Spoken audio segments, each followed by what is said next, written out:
Hello kabibig! Welcome back sa ating bagong YouTube channel. Ito ang pinakamaingay na YouTuber sa balat ng YouTube. Ako si kabibig, maglabag-labag na daw with evidence. Ako po, posibleng mabasura ulit ang impeachment ni VP Sara. May nakitang butas mga kabibig. Yes, yes, yes. May legal na butas. Muling uminit ang usapan ng impeachment laban kay VP Sara Duterte. Pero bago pa man ito gumulong sa Kamara, question ng isang dating opisyal ng Malacanang kung may legal basis ba ito based sa pananagutan ng Korte Suprema. Yan nakabibig ha. Posibleng hindi ito gugulong, oy. Kahit makapasa ito sa Justice Committee, posibleng hindi ito gugulong. At ito pa ha, binulgar ni VP Sara ang totoong mastermind sa kanyang impeachment case. Ang tanong, kakasuhan ba ni VP Sara? Nako, delikado talaga pag si VP Sara na ang uupong presidente. Lahat na may atraso sa kanya, babalikan niya. For sure yan. Aside na pagagandahin niya ang ekonomiya, fortunately, kaya ni VP Sara. Kung nakaya niya sa Davao, na debt-free, kaya niya sa Pilipinas. Pero kakalimutan ba ni VP Sara ang mga taong nagyurak sa kanilang apelyido, nagyurak sa kanilang pangalan? Hindi, oy. Hindi katulad si VP Sara ng kanyang ama na idededma lang. Sinabi na ni VP Sara, babalikan ko kayong lahat. Nako, parang Ivy Aquas to ah. So, una kami, Big, pag-uusapan natin itong may butas na butas yang isinampa nilang impeachment laban kay VP Sara. And later on, pag-uusapan at meron ng statement si VP Sara sa kanyang impeachment. O, ito ha, uunahin natin ang malaking butas. Naku, butas na butas talaga to. Let's watch this video mga kabibig. Muling uminit ang usapin ng impeachment laban kay Vice President Sara Duterte. Pero bago pa man ito gumulong sa Kamara, kwenesyon ng isang dating opisyal ng Malacanang kung may legal basis ba ito base sa mga panuntunan ng Korte Suprema. Narito ang balita. Yan na. Dalawang bagong impeachment complaint ang formal na inihain sa Kamara laban kay Vice President Sara Duterte. Ang mga reklamo ay pinangunahan ng Makabayan Coalition at agad na inendorso ng mga kinatawan ng Makabayan Bloc. Pero ayon sa dating Presidential Advisor on Political Affairs na si Attorney Jacinto Paras, may seryosong legal na butas ang mga reklamong ito. G.T. Paras, malinaw ang itinakda ng Korte Suprema kung kailan lang maaring maghain ng panibagong impeachment complaint laban sa isang opisyal.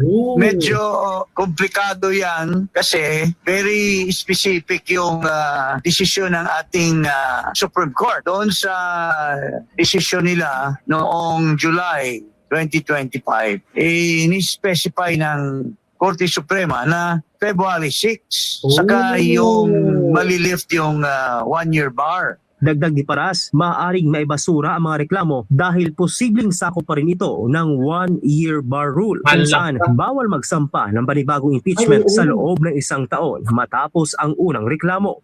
Pwedeng ma-question yan in the sense na it is filed within the 1-year bar rule pa rin yung period. So consider yan as the bar yung complaint na yan kung mayroon man maghain ng question sa Supreme Court. Iginit naman ng ilang mambabatas na may pagbabago sa interpretasyon pagdating sa session days ng Kamara. Pero ayon kay Paras, hindi ito binago o nilinaw sa pinal na desisyon ng mataas na hukuman. Matatanda ang kamakailan ay tuluyang ibinasura ng Korte Suprema ang naunang impeachment complaint laban sa pangalawang Pangulo dahil sa paglabag sa naturang 1-year bar rule. Para sa Diyos at sa Pilipinas. Yan nakabibig.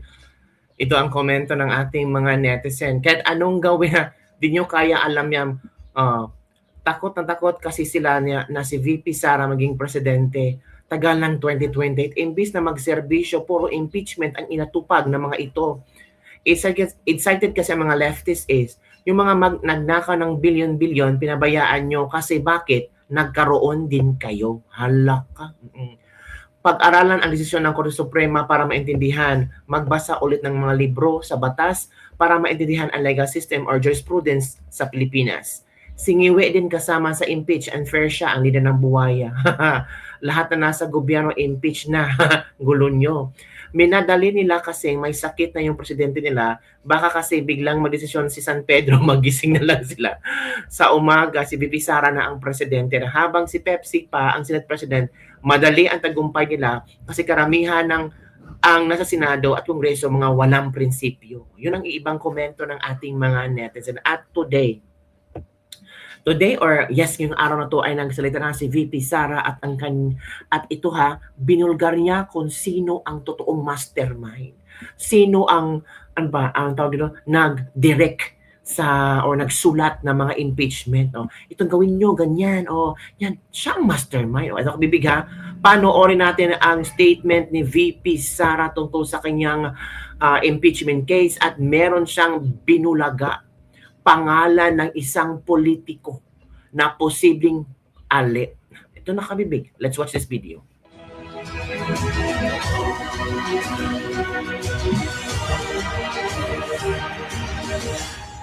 Assalamualaikum warahmatullahi wabarakatuh. Madayaw, umayong adlaw kaninyong tanan. Magandang araw sa inyo lahat.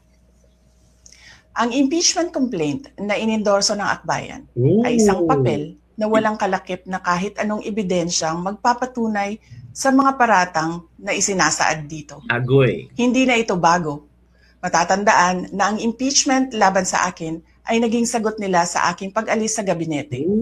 Isang hakbang na isinagawa dahil hindi na maipaliwanag ng Pangulo ang patuloy na pagkalugmok ng bayan sa kahirapan dulot ng kanyang kapabayaan at bisyo.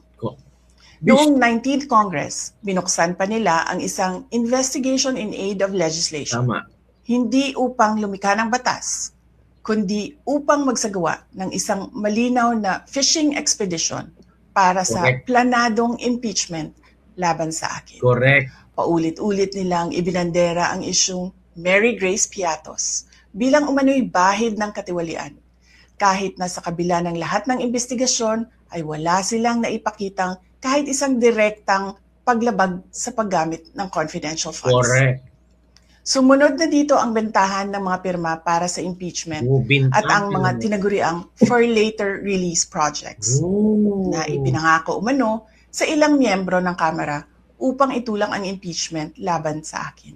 Yan. Mga pangyayaring mismong inamin na ng ilang mambabatas sa kanilang mga naging pahayag. Correct. Mga kababayan, walang kredibilidad ang akbayan upang mag-endorso o magsumite ng impeachment complaint. No credibility. Ilang ulit ng hayagang ipinahayag ng kanilang pinuno ang kanyang intensyong tumakbo sa pagkapangulo. Isang malinaw na indikasyon ng pampulitikang motibo sa likod ng kanilang mga hakbang. Huwag nating kalimutan ang makasaysayang talumpati noong Agosto 2024 ni Risa Ontiveros, kung saan malinaw niyang inilahad ang tunay na motibo ng akbayan bilang isang grupo. Yan na. At habang ang anak niya ay may kapangyarihan pa, hindi magiging madali ang ating laban. While VP Sara is in power, the threat of a full-blown Duterte comeback is still a very real and present danger. For one, they are supported by one major superpower, China. Ala, dinamay pan China. Kaya malinaw na lahat ng ito ay isang uri ng harassment at pang-aabuso sa proseso ng impeachment ng grupong akbayan. Hindi malinaw kung ano ang ipinaglalaban nila para sa kaayusan ng bayan. Pero napakalinaw ng kanilang pamumulitika at pagpapahirap sa usaping diplomasya ng ating bansa. Sa huli, ang tunay na laban ay hindi lamang laban ng iisang tao o iisang grupo. Ito ay laban para sa katotohanan at sa dangal ng ating bansa.